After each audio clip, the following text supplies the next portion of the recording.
Hi guys, welcome back aboard good old Athena for yet more DIY fun. This week we have an action-packed episode for you. Ava is going to be installing some spiffy looking leather wrapping cover doodad stuff on our wheel and on the grab rails on our spray hood.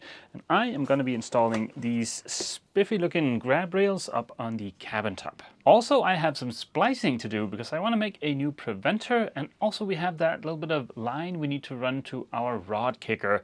Let's get started.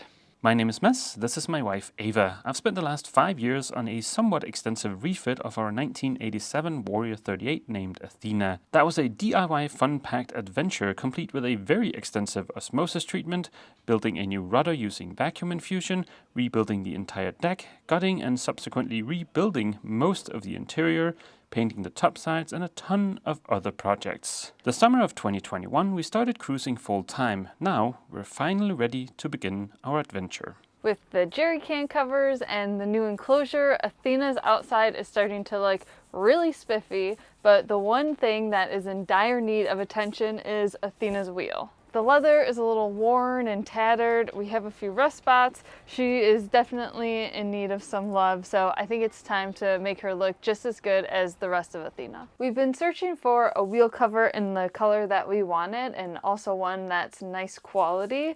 The wheel's going to get a lot of wear and tear, so we wanted to make sure it was something that was going to hold up. A few viewers actually told us about a shop in Italy called Skinclo. So we reached out to them and they sent us this glorious package. We have a big piece of leather for the wheel. These are smaller pieces for the grab rails around the enclosure. There's thread, needles, double stick tape, instructions how to sew everything together, and he also made a little cork bottle keychain for us. That's awesome. First, we have to take the old leather off the wheel and see what's under here. Removing the old wheel cover was a breeze. These threads really wanted to be cut, but it's also kind of cool. It's kept its shape as the wheel.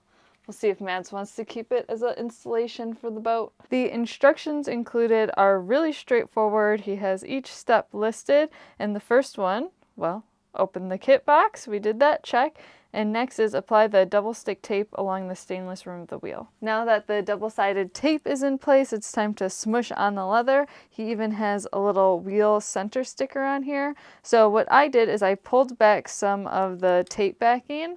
I'm going to smush this in place, center it here, and I'm going to wrap it around snug and stick it to the other end.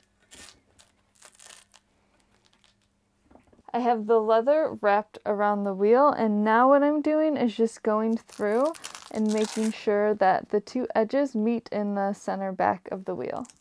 There are a few different stitches you can do. It's really just personal preference. There's herringbone, baseball stitch. We are actually going to do the cross stitch, which is on this little keychain here. To start off, you're going to take your thread. I have about 2 arms length worth of thread, and then you're going to put a needle on each end. You don't have to tie them off, just put the thread through and fold it over. We're going to start with our starting stitch, and you're going to take the needle, go down through one side, and then down through the other on the opposite hole that matches, and you're just going to pull and make sure you have the same amount of thread on either side, and just pull that nice and snug.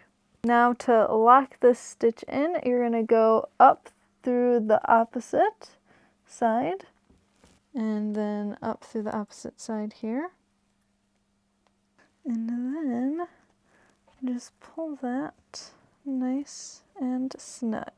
We had to jerry rig a little wheel stand. We just tied a little line onto the hatch because I found that it was a little too tricky trying to do the cross stitch when I couldn't see the bottom of the wheel. This way I can see it really nicely. It might even be easier just leaving the wheel on the pedestal, but we already took it down and got started, so this will work well. I already have a few cross stitches already, so let's continue on with the next. So what you're going to do is take this stitch over here, find the opposite hole or the diagonal hole, push it down, pull it through, Then you're going to grab your other needle, find the diagonal on the opposite side, pull her through, and then you're going to have to bring these back up.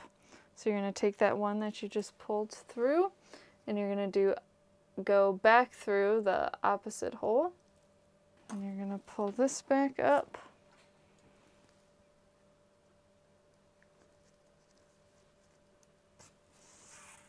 And then pull it all nice and snug.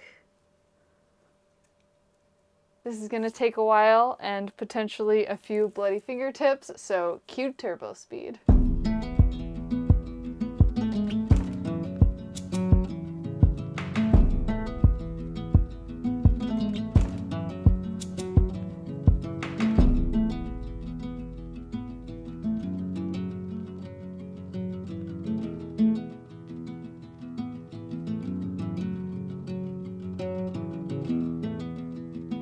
I am all done covering the wheel. It is looking fantastic. Oh my gosh, I love it so much. So all that's left to do is put on the little center marker. This little square piece is included in the kit, and we just have to sew it on over the center of the wheel. She is looking so nice. I'm really glad we decided to go with the cross stitch. It just looks beautiful. I love it, except it was very time consuming. This probably took me about 7 or 8 hours just to do the wheel alone. And we also have all the grab rails to do, so I think this is going to turn into a couples activity.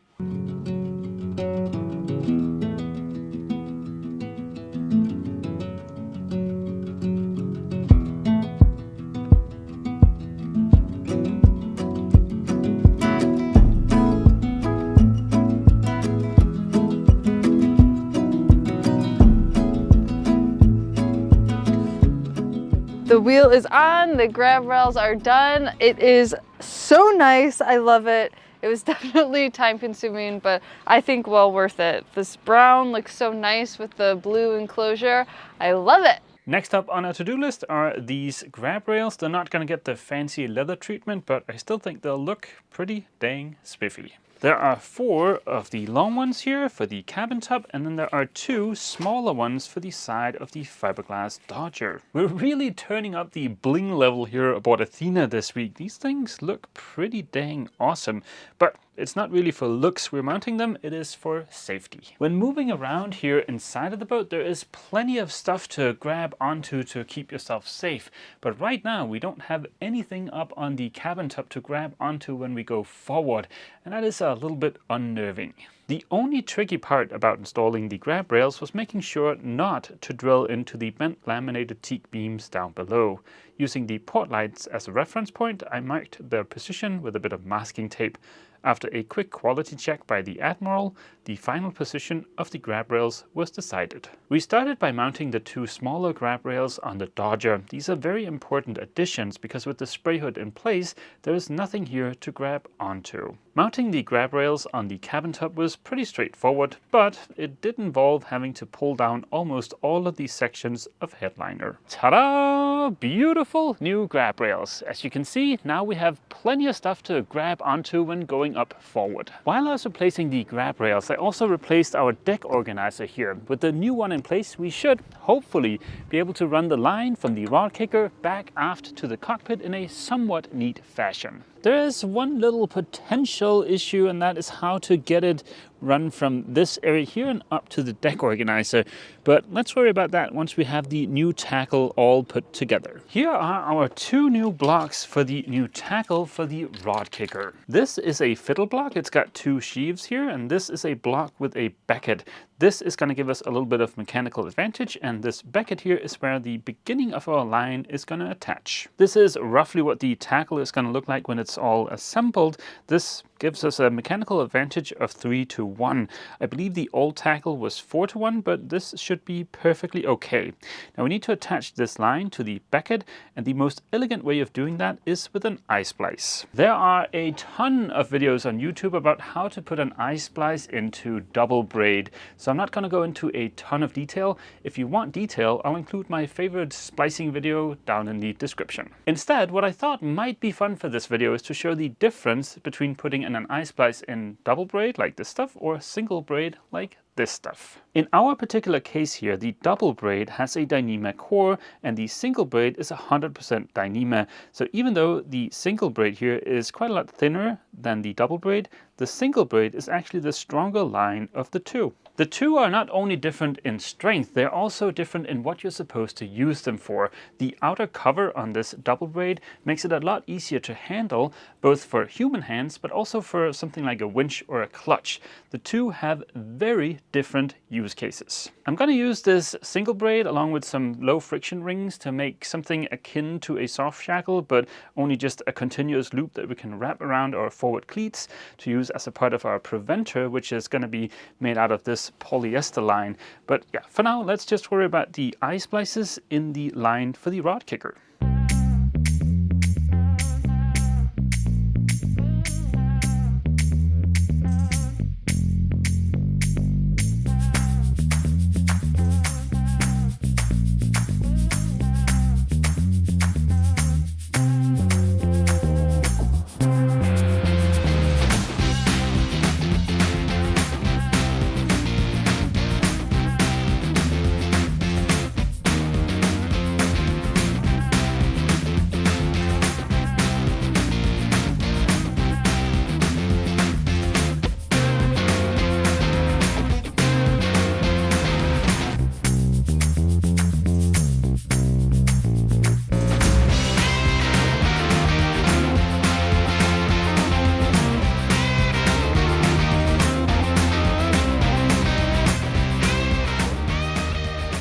And the tackle is done. Now, I am definitely not a professional at splicing. It took me about 20 minutes to do this I-splice. It's looking pretty spiffy, but if it's your first time doing an I-splice in double braid, don't get too frustrated with yourself if you're having trouble milking the cover back over. That's the final step in the process.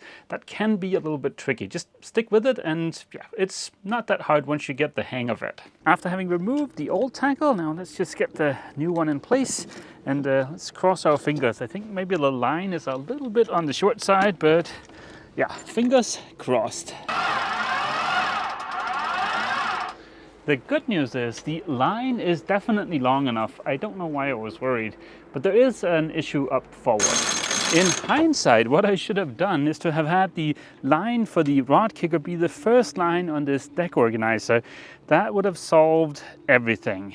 I'm sure there is a good solution to this. Well, there has to be, because yeah, this is not gonna work. For our preventer, I have cheated a little bit and already made the 3 required I-splices. The blue line here is going to be permanently attached to the end of our boom, and the dark gray line is going to get rigged whenever we want to use the preventer. Real quick, what is a preventer? Well, they come in various sizes and configurations, but boiled all the way down, it is a way of stabilizing and securing the boom in place.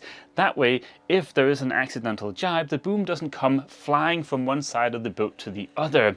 In the event of an accidental jibe, the forces involved when the boom comes crashing past the cockpit can be very high. It's something that's dangerous for the boat, but it's also something that kills crew on a regular basis. So if you're going to be doing a lot of especially downwind sailing, it is easily worth it to rig a preventer. On a quick little side note, you can also get what's called a boom brake, which is something that attaches usually to the middle of the boom that will slow the boom's movement across the boat down when you're jibing. Some of those will also work as a preventer, but for us, we're just gonna go with regular old boring line, at least for now. Here aboard Athena, the dark grey line is always going to be run on the port side of the boat. That is because we have a spare winch here in the cockpit that we can use for tensioning the preventer. That's not strictly necessary. You can tension it by just tensioning the main sheet, but by having a winch here, we can slowly ease the preventer in case we need to. For us to always have the dark grey line on the port side of the boat, whenever we want to put the boom on the starboard side of the boat and have the preventer hooked up to it, we will have to just move the line up forward a little bit to clear the staysail. We can do that with something like a snatch block on the starboard side cleat up by the bow, Or we could use something like one of these, a low friction ring on a Dyneema loop. Making these kinds of doohickeys is super simple and super cheap, whether it is something simple as this loop with a low friction ring or the low friction ring kind of attached to a soft shackle here.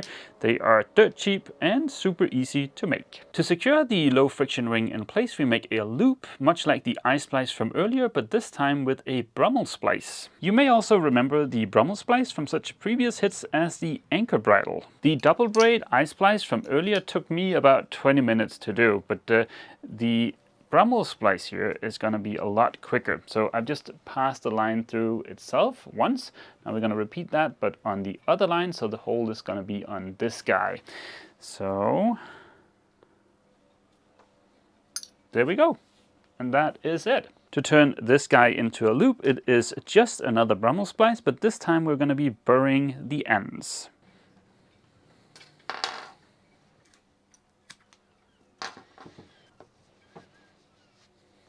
For the preventer and our two cleats up forward, I think this version will be okay, but it may be better to go with something like this, where it's kind of a low friction ring integrated into a soft shackle. This way there is less of a chance of this jumping off of the cleat when it's not under tension. But I didn't have enough Dyneema to make two of these in the length I need, so yeah, I'll make some of these at some point. These three are all going to be permanently living on this dark gray line. So whenever we need to rig the preventer, they're just going to be right there, and it's just going to be a matter of popping them on and we're good to go. On the boom, I have a little piece of bungee cord here that's going to be holding the blue line in place whenever it is not needed. To rig the preventer, we just take the dark gray line, detach the blue one from the boom, attach it to the soft shackle. The final step is to attach our loop to the cleat. Now, of course, normally when we would need the preventer, there's not going to be a line on here, but yeah, this works. Now with the main sheet loose, we can push out the boom.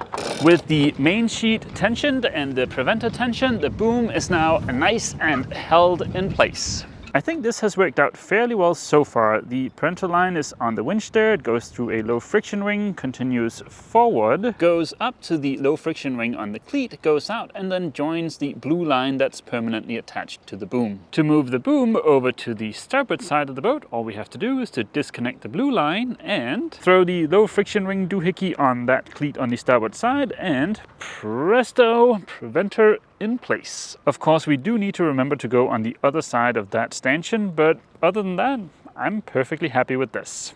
After this week, we can cross the preventer and a working rod kicker off of the to-do list. Well, minus the little routing incident with the line for the rod kicker, but I'll get that figured out. We're getting closer and closer to being ready to get underway. Next week, I'll be putting the finishing touches on our anchoring setup. I'll also be assembling a ditch bag, and I have a little bit of work to do in the shower. As you guys will see next week, right now we actually can't use the shower on the boat, and we certainly want to get that fixed before we start moving again.